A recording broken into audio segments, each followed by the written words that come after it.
Hello, hi, it's another episode of the Road to Mutant Mayhem. We have a very special movie this time. It's actually a crossover event, if I'm not mistaken, which I don't think I am. The first crossover event of all the movies we talked about in previous episodes, not one has been a proper crossover with another IP. This one is. It's with DC Comics, Batman vs. Teenage Mutant Ninja Turtles. I'm a big fan of it. I really love it. It's one of the best Turtles movies ever made, in my opinion. I do want to hear if there are any conflicting ideas amongst the people who are here with me today, but we'll hear from them properly because I'm just your host, Geekily. You know the drill. It's not about me. It's about the TMNT community and fan base at large. Go ahead and introduce yourselves, people who will be taking over my channel once again. Hey guys, Madison here, but everyone please call me Maddie.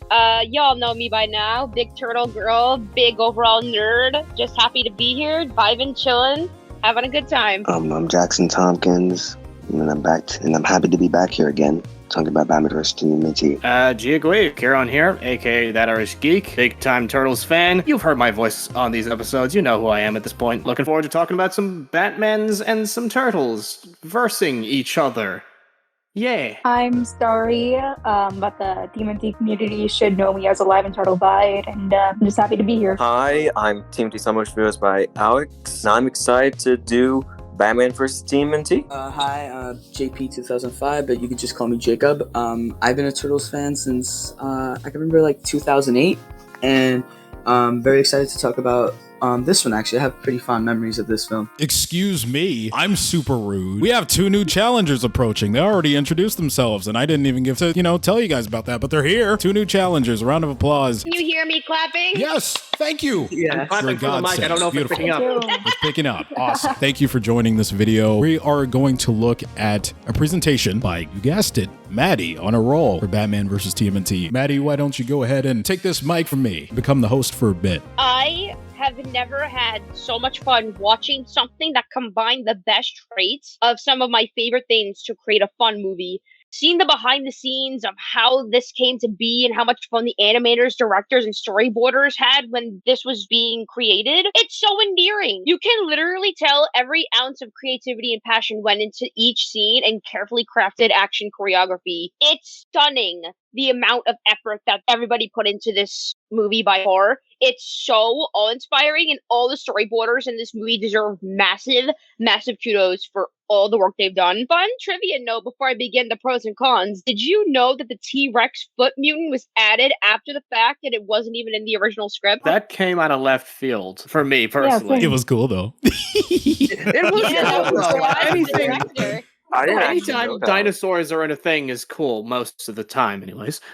As you can see here, there's a lot of pros to go through. Let's do it. So first off, the animation and the fight scenes. Literally, some of the best animated fight scenes in a TMNT project since Rise. This was before the Rise movie came out, and this was before Rise was canceled. But some of the action choreography here is literally jaw-dropping. The scene with Batman fighting the Turtles for the first time and Leo versus Ra's al Ghul is literally some of the best that this movie has to offer. They're some of the best scenes in this movie. Do you mind if I use one of my chip-in cards for a second? Just a note. I think it's fair to say that looking back, we kind of remember the entire show being animated to the level of the intro of 2003. When I watched this movie, the fight scenes are what I think I remember the 2003 fight scenes looking like. Yeah. Wow. Obviously, you're working with like a TV budget for 2003. Absolutely. Yeah, it's understandable. So, it's not to dig at the show.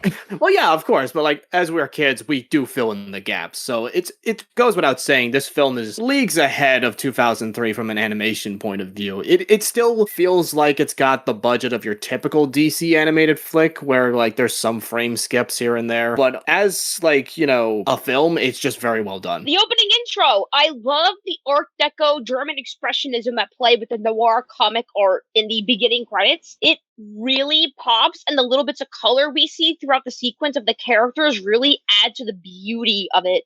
I could literally frame the one of Leo on the rooftop ledge and literally just hang it on my wall. That's art. That is literally art. Plus, it's a callback to the Mirage comics in a way as well, because their original black and white color scheme. Ah, it's so good! I love this movie.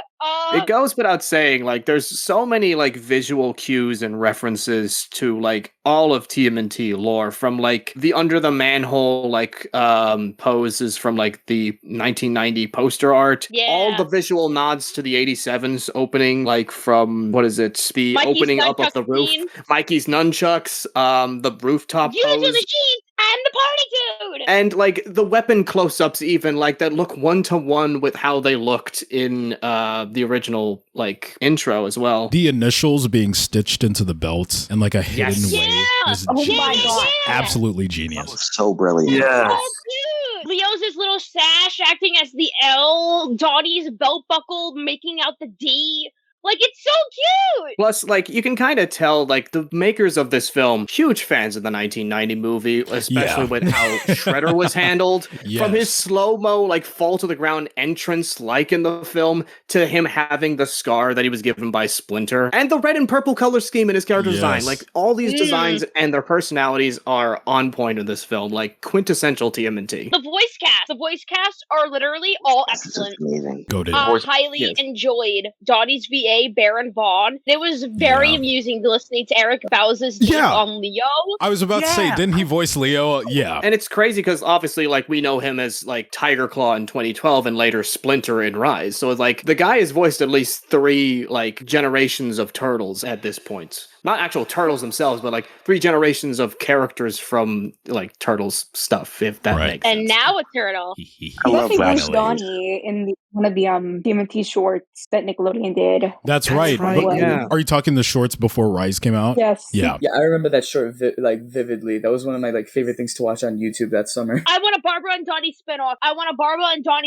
Their dynamic was literally what I hoped for. They're so cute. They're so cute together. I wanted them to fight crime together. Yeah, a Donatello I wanna Batgirl see them. buddy They're cop literally film. the. Yes. They're- Or even, like, a they're- micro issue where the two crossover. I was just saying that they're literally like a crime duo. Like they got That's- the I wish Nightwing was in the film. That is one of my notes here, that, like, the team-ups between the individual Turtles and the members of the Bat family are very well chosen. Like, obviously you have Batman and Leo, and you have, like, was it Robin, Damian Wayne with Raph, because the two, they have their tempers. Yeah. Batgirl and Donnie being the smart ones of the group. Alfred and Michelangelo, I think, was an interesting one. I which leads loved on it. to- I loved it. It's a small thing. It doesn't have a lot of screen time, but I would have loved to see more of that. But it does lead me to one of my notes at the very bottom is, where the hell is Nightwing? Where's Dick Grayson? I want him to show up for one of these. Can I just say I loved Mikey in this movie? A gun Yes. fella? Excellent. Okay, Donnie and Mikey in this movie, they were in the spotlight. Gotham is bonkers, yo! Yeah, like Kyle Mooney kind of cemented himself as like my favorite voice actor for Michelangelo. Oh wow, that's high praise. Yeah, He brings Kyle the Mooney youth, does an he amazing brings the job. comedy. He is like excellent delivery across the board. They feel like a spiritual successor to 03 mixed with IDW. And Yes. Yeah. I really, really would love, even if it's not with Batman, if Nickelodeon would lean into and consider making direct-to-DVD/Blu-ray/streaming movies with these turtles. Yes. I I need mean, more of them. Nickelodeon likes money, but I question that sometimes. Make it with happen. Turtles. I mean, they're playing ball now with Mutant Mayhem, so. Yeah. Rain. Make it rain with these turtles. Make it rain money. But no, it's like, why? The money's right there. Give us a trilogy with the Batman versus TMNT. Give us a trilogy. I Right mean, there now. is a post-credit scene that I does need set the up a sequel. sequel. Yeah, I need where the is sequel that now. sequel? Like, can we get some word? They set it up and we heard nothing. It's probably because of COVID. Obviously, spoilers for anyone who hasn't seen the film, but if you're a Turtles fan, you more than likely are watching this, you know, having watched the movie already. But Right. yeah, Shredder ends up being Jokerized, which I can only imagine that could lead to horrible results. So can we talk about that Jokerized Shredder design? I mean, that looked creepy. Shredder with a mullet is something I will probably never get used to. God. That gets more traumatizing, yes. For once, the Joker wasn't the main baddie of a Batman story, thank Jesus. This movie's gory. This movie's straight up Mortal Kombat. Yep. I swear to Yes. God. Oh my God. The scene where yeah, I think it was no, Ra's al Ghul. No, I'm sorry, I'm a fake Shredder? fan. The Shredder goes to Arkham, and the first thing he does is low-key decapitate someone a la Mortal Kombat, and I'm like, this is a kid's property, right? Well, I mean, you're dealing with Batman, so there's gonna be some darker elements. I love the darker elements of this movie. It was Yeah. Yes, we need more Dark Turtles content. Which leads me to Karen. This is an adult movie.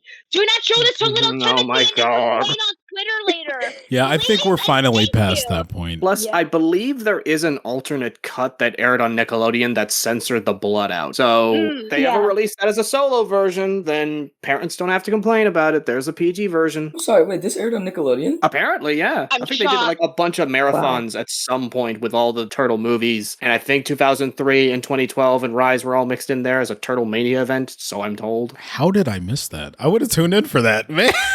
I didn't know. Wait, so like they played the Rise movie too? I don't know if they played the Rise movie. This would have probably been like ages before. Like, it's been a while. I came across the promo on YouTube. I might send it if I can find it later in my watch history. The last two positives I have for this list before we move on to the cons, Mhm. Michelangelo, press some buttons. Yes, and it's one of the few That's my favorite times bit. that Batman smiles in this movie, and it's because Yeah. of Mikey. Loved it. Oh, and the pizza party! The pizza party made me smile! Yeah, Batman's like, wait, it's pizza time. I could have one cheat day. Oh, Yeah, I was love actually that. surprised. Like, this was the first time I had learned that there are some people who fold their pizza slices when they eat them, and it's I like, do. Excuse me. very fancy way. Excuse me. I Excuse do me. that. That One is of the them. only way you should be eating pizza. What do you mean? New Yorker Damn, I've been here, eating hello? pizza all wrong. That is the right way. That is the I It actually right was did not such a know that. revelation when I And bro, began. Like, Alfred was eating pizza with a freaking fork and knife. No. I didn't even pick up on that detail.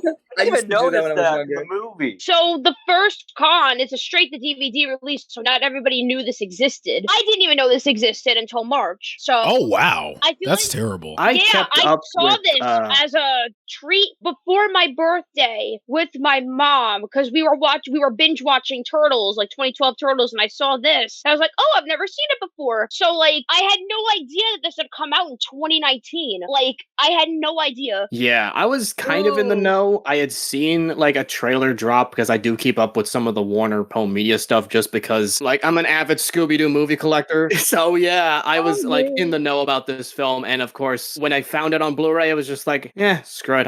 I'll treat myself and just picked it up on the spot. Did you get the Blu-ray with the slipcover? Like the embossed glossy Yes. slipcover? I do have Beautiful. a slipcover on mine, Yeah, yes. me too. I do have that too. The second con, this is probably going to get me a little bit of heat. Raja Ghul is boring in a dollar store ripoff of Doctor Strange. Take it back. Oh. Take it back. Oh, right now. no. Take it back right now. You've stirred the pot, Oh Maddie! no, we're about to start a Don't you dare call the ripoff the original. I will say, okay, this is something I need to ask of like, okay, for people who are Batman fans in the call, is it Ra's al Ghul or Ra's al Ghul? Because this movie pronounces it both ways and it messes with my mind. They pronounce it both ways because no one can come to a decision. It's to appease Yeah, I've everyone. always pronounced it both. I've always pronounced it both ways. Just Yeah. depends on Yeah. Yeah, I'm not Yeah. married to one or the other. I believe the villains pronounce it Raz, but then the heroes pronounce it Raish. That's the most I could pick up on. It's the same debacle. Is it Razor? Is it Razar? I don't know. Here on Alex and Jackal will know what I'm about to go off about because we discussed it before this call. Mhm. I'm convinced somebody hates Donnie because, dear God, this Yeah. poor boy has his arm snapped like a twig and he nearly gets his spine shattered. Like, it's not Maddie. even just in this one movie. There's a constant, continuous streak of Donnie in peril or being Yeah, tortured well, that I've noticed. The thing is, this is what we call a canon event. Okay. Donnie is the one who's made to suffer. It's a canon event. That explains it. I I feel like think it's just most creators look down on him because he's the only one with like the most least brutal weapon. Yeah, but here's Yeah, the thing, but- though. He's the most valuable member of the team. He tracked down the Batcave. The Batcave. Which is crazy. That is But he's also- insane. Like, once again, that's why Donnie's the goat. Like, literally, like, Donnie is the goat. he Donnie breaks is it down king. entirely of like he made a database of every reported sighting of him, put it through an algorithm that triangulated against the GCPD's reports and natural cave formations and found exploits in his security, even about to tell Batman about it, but he just gives him that look as like, I see you don't want constructive criticism right now, and just like hides in his shell. Which It's that's brilliant. a huge deal because if you're not in the know about Batman like that, it takes a lot to figure him out. Absolutely. Like a lot. Don't underestimate the This is why he's intellect of a king. Teenage Mutant Ninja Turtle. So the only really big complaint I have, other than the rest of the cons, were some of the Arkham inmate mutant designs are weak. Mr. Freeze is just a polar bear, ice machine on his back. They had so many possibilities. Like when I saw that, I was like, oh, how cliche they made Mr. Freeze a polar bear. I can understand why they went with, what was it, a cobra? Is that specific snake I think they used for Joker? Yeah, I think it was a cobra. Yeah. I think it makes sense in context because of the sharp teeth and like him and his own like Joker venom, so having venom in his fangs kind of makes sense, I guess. And also because he's a slimy son of a gun, so, you know. Personally, I would have made him a cockroach, but... Ooh. Can we please talk about the goated fight between Batman and Shredder? Yes! Oh my God. Yes, sir. I watch it more than the Turtles versus Batman fight, to be honest with you. Oh, yeah, like, because, like, Cowabunga. What? it's a mashup that's Cowabunga. brilliant. And also Batman saying cowabunga, as Maddie was saying. Give us a sequel. Falling and he's punching Shredder in the face, that's metal. That is like- metal. When the batarangs were thrown and Shredder just shatters them. No Oh, tricks. I love this movie. Such a good time.